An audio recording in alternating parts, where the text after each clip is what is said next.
Sapiens. According to Israeli historian Yuval Noah Harari, three important revolutions shaped the course of human history: the cognitive revolution, which kickstarted history about 70,000 years ago; the agricultural revolution, which sped it up about 12,000 years ago; and the scientific revolution, which, having started just half a millennium ago, may as well ended in the very recent future. Sapiens tells the story of how these three revolutions have affected humans and their fellow organisms. Get ready to hear all about it. An animal with no significance. About 6 million years ago, a female ape had two daughters. The first one became the ancestor of all chimpanzees, and the second one, the grandmother of all modern humans. In other words, we are nothing more but just another species of animals belonging to the family of great apes. Biologically speaking, chimpanzees, gorillas, and orangutans are our cousins. As we discovered just recently, we keep an even more disturbing skeleton in the closet of our history. Namely, in addition to an abundance of uncivilized cousins, once upon a time we had quite a few brothers and sisters as well. More precisely, from about 2 million years ago and until around 10,000 years ago, the world was home to at least 6 different human species. Just like there are polar bears and grizzly bears today, some time ago, besides us, there were also Homo neanderthalensis, in Europe and Western Asia, Homo erectus, and East Asia, Homo denisova, in Siberia, as well as Homo soloensis and Homo floresiensis, both on the islands of Indonesia. All of these humans first evolved in East Africa about 2.5 million years from an earlier genus of apes called Australopithecus, which means southern ape. Some of them eventually migrated away from their homeland and settled on different continents. The process of adaptation in different climates through the following millions of years resulted in the inevitable speciation, and around 300,000 years ago, our species, Homo sapiens, referred by the author as the titular sapiens, finally appeared somewhere in Africa. But there was nothing special about this new species. The most important thing to know about them, writes Harari, is that they were insignificant animals with no more impact on their environment than gorillas, fireflies, or jellyfish. In fact, up until 70,000 years ago, Homo sapiens wasn't even the most advanced of the 6 human species. Homo neanderthalensis, popularly referred to simply as Neanderthals, were bulkier, more muscular, had larger brains, and discovered fire long before us. And yet, they were wiped away from the books of history, and we evolved to be able to write them. Now, how did that happen? The cognitive revolution. Believe it or not, it was a matter of pure chance. About 70,000 years ago, accidental genetic mutations changed the inner wiring of the brains of sapiens, enabling them to think in unprecedented ways and to communicate using an altogether new type of language. We don't know why this mutation, referred by Harari as the tree of knowledge mutation, occurred in sapiens' DNA rather than that of Neanderthals. But we do know that, thanks to it, sapiens went through something historians call the cognitive revolution and walked out of it as the sole human species on Earth and the planet's undisputed ruler. It all began with the appearance of sapiens' language. There were many other languages before it, both animal and human, but unlike them, ours was amazingly supple, owing to the accidental rewiring of our brains. A green monkey could only say to its comrades, "Careful." A lion, but our predecessors could describe the lion's exact location, the paths leading to the area, and the different ways to deal with it. As a result, humans could plan complex actions and carry them out as cohesive units. Even more importantly, due to the flexibility of language, early humans could gossip about each other. Social cooperation is our key for survival and reproduction, comments Harari. It is not enough for individual men and women to know the whereabouts of lions and bison. It's much more important for them to know who in their band hates whom, who is sleeping with whom, who is honest, and who is a cheat. Language, in other words, evolved as a way of gossiping, and gossiping helped humans form larger and larger coalitions of mutually trusting members. However, the truly unique feature of human language wasn't its ability to transmit information about lions or other humans, but its ability to transfer information about non-existent things, like gods and nations. Most people can't intimately know more than 150 human beings, so, even with the help of gossiping, early modern humans couldn't create larger groups than that. Any large-scale human cooperation, whether a modern state, a medieval church, an ancient city, or an archaic tribe, is rooted in common myths that exist only in people's collective imagination, writes Harari. There are no gods in the universe, no nations, no money, no human rights, no laws, and no justice outside the common imagination of human beings. The Agricultural Revolution. The ability to create collective fictions and speak about them is one of the unique traits of modern humans. It may be the most important difference between us and our cousins, the great apes. You can't convince a monkey to give someone else a real banana by promising him limitless bananas in monkey heaven. And yet, you can convince millions of humans to sacrifice their lives for their country or their gods, even though neither exists in their absence. However, despite not being objective phenomena, gods and countries aren't lies either. They are, instead, intersubjective realities that serve as links between the subjective consciousness of many people. And they are what allowed early modern humans to collaborate flexibly in unprecedentedly large numbers and with countless strangers. You know only a small percentage of the millions of individuals who call themselves your compatriots, but you consider all of them your people because you believe, just like they do, in the existence of your shared nation, homeland, and flag. Still, these are all abstract formations, social constructs, imagined realities. If people stopped believing in them, they would stop existing. The ability to transmit information about things that aren't real, tribal spirits, nations, or human rights, allowed early modern humans not only to cooperate on a larger scale, but also to rapidly innovate their social behavior and conquer the world.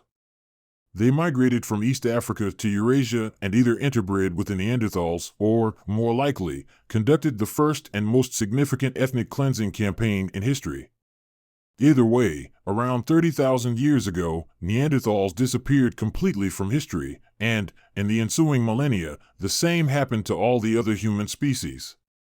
Around 13,000 years ago, after the extinction of Homo floresiensis, a dwarfish, hobbit-like type of archaic humans, Homo sapiens became the only surviving human species.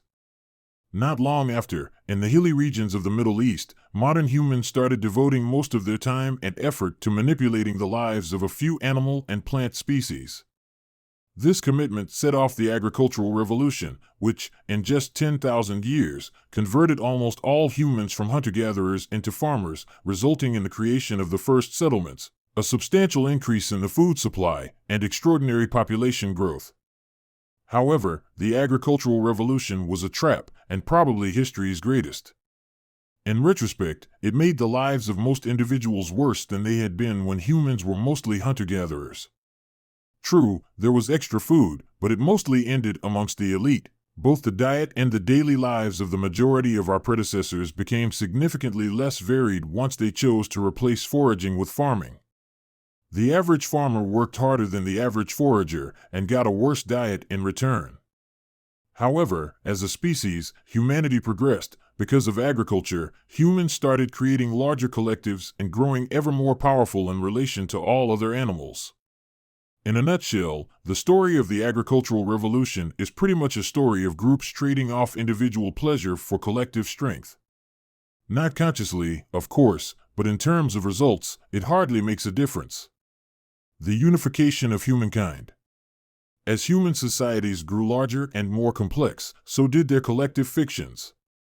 This resulted in a memory overload problem. For millions of years, people could store all the necessary information in a single place, their brain. However, as empire-sized databases started to appear, encompassing everything from myths through symbols to numbers, the human brain stopped being a good storage device. This problem was first overcome in Mesopotamia, present-day Iraq and Syria. There, sometime during the 4th millennium BC, some unknown Sumerian geniuses invented a system for storing and processing information outside their brains, one that was custom-built to handle large amounts of mathematical data. Nowadays, we refer to this data processing system invented by the Sumerians as writing.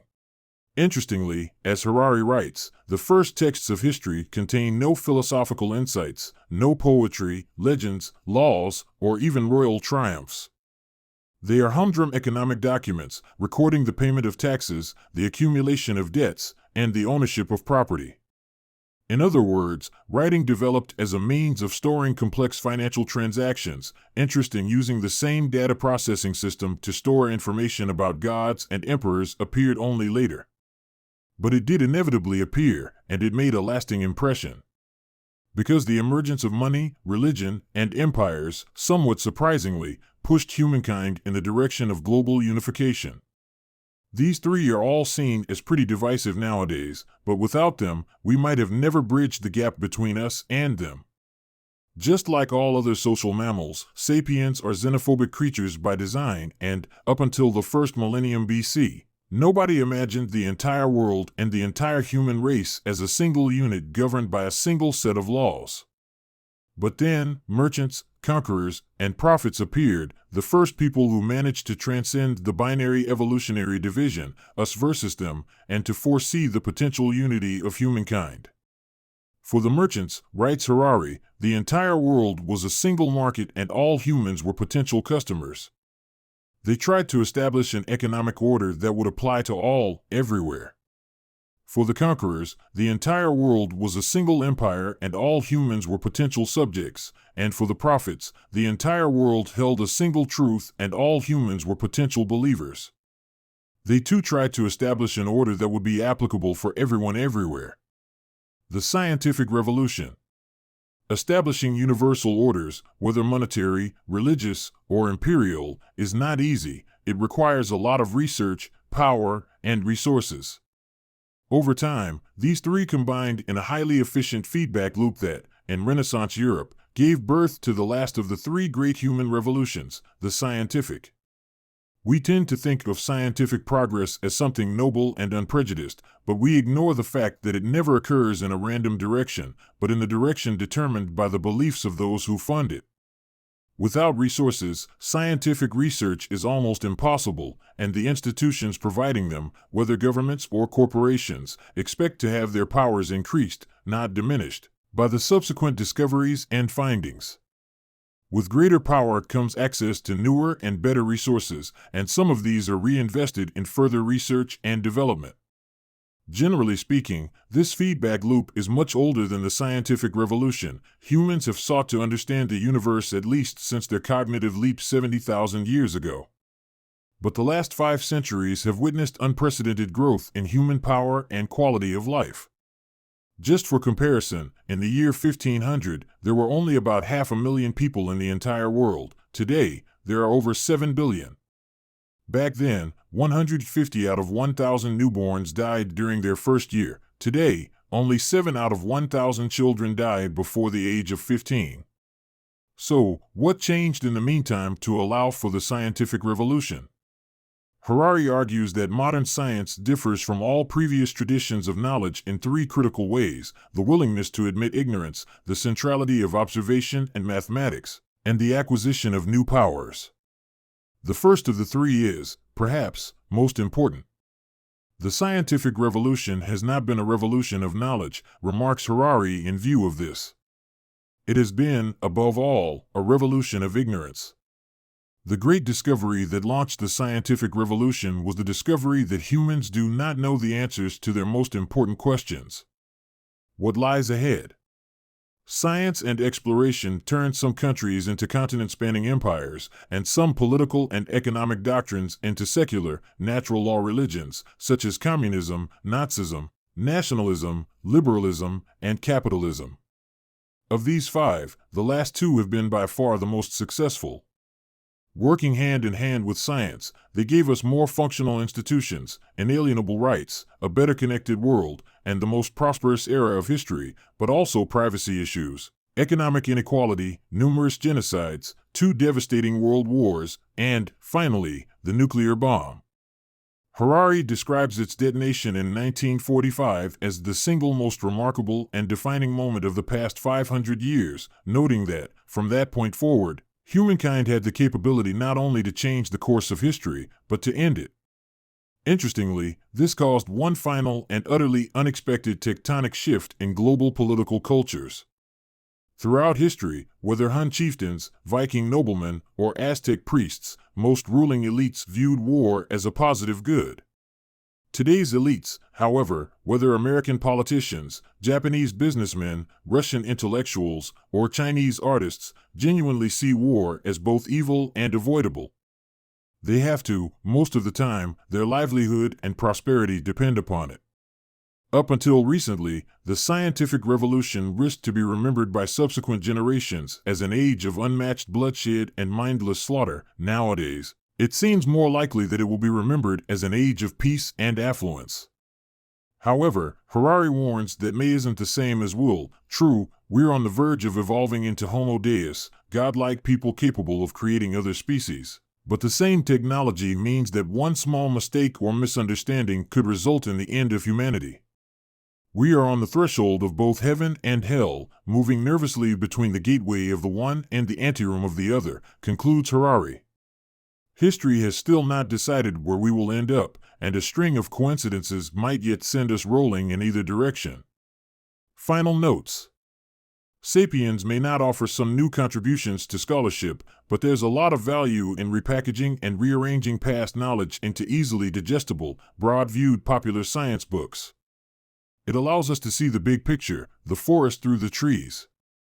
That's why the book was voted one of the 10 best brainy books of the decade by The Guardian, translated into 45 languages, sold in millions of copies, and recommended by everyone, from Bill Gates to Mark Zuckerberg.